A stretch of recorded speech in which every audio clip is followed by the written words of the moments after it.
नमस्कार, जय माता दी। मन्नू ज़िंदगी यूट्यूब चैनल में आप सभी का स्वागत है।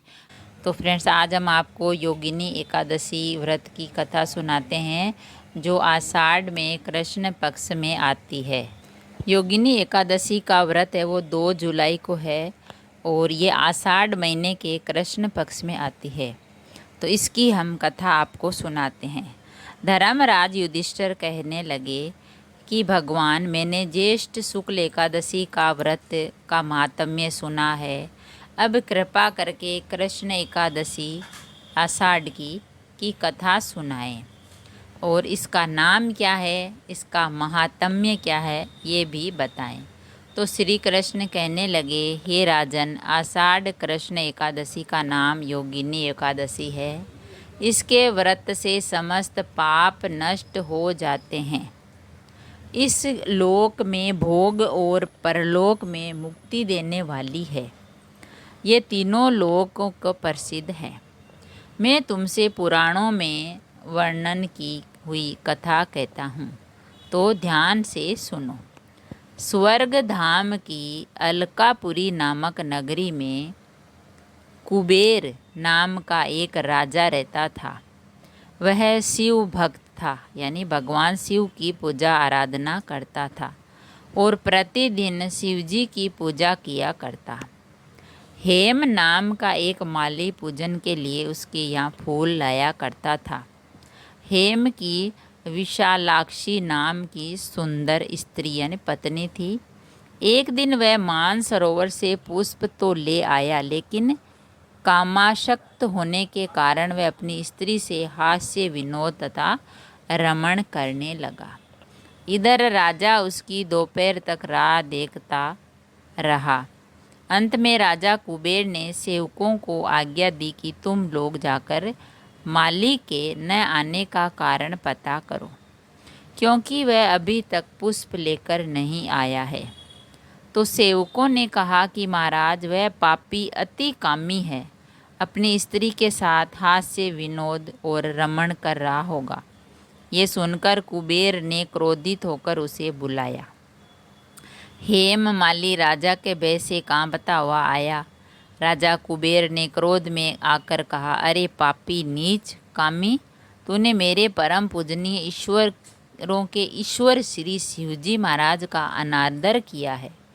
इसीलिए मैं तुझे श्राप देता हूँ कि तू स्त्री का वियोग सहेगा और मृत्यु लोक में जाकर कोढ़ी होगा। कुबेर के श्राप से हेम माली का स्वर्ग से पतन हो गया और वह उसी क्षण पृथ्वी पर गिर गया। भूतल पर आते ही उसके शरीर में श्वेत कोढ़ हो गया। उसकी स्त्री भी उसी समय अंतर्ध्यान हो गई। मृत्यु लोक में आकर माली ने महान दुख भोगे। भयानक जंगल में जाकर बिना अन्न और जल के भटकता रहा। रात्रि को निद्रा भी नहीं आती, परंतु शिवजी की पूजा के प्रभाव से उसको पिछले जन्म की स्मृति का ज्ञान अवश्य रहा। घूमते घूमते एक दिन वह मार्कंडे ऋषि के आश्रम में पहुंच गया, जो ब्रह्मा से भी अधिक वृद्ध थे और जिनका आश्रम ब्रह्मा की सभा के समान लगता था। हेम माली वहाँ जाकर उनके पैरों में पड़ गया। उसे देखकर मार्कंडे ऋषि बोले, तुमने ऐसा कौन सा पाप किया है जिसके प्रभाव से ये हालत हो गई। हेम माली ने सारा वृत्तांत उन्हें सुनाया, सारी बातें उन्हें बताई। ये सुनकर ऋषि बोले, निश्चित ही तूने मेरे सम्मुख सत्य वचन कहे कि तू सच में सही बोल रहा है। इसीलिए तेरे उद्धार के लिए मैं एक व्रत बताता हूँ।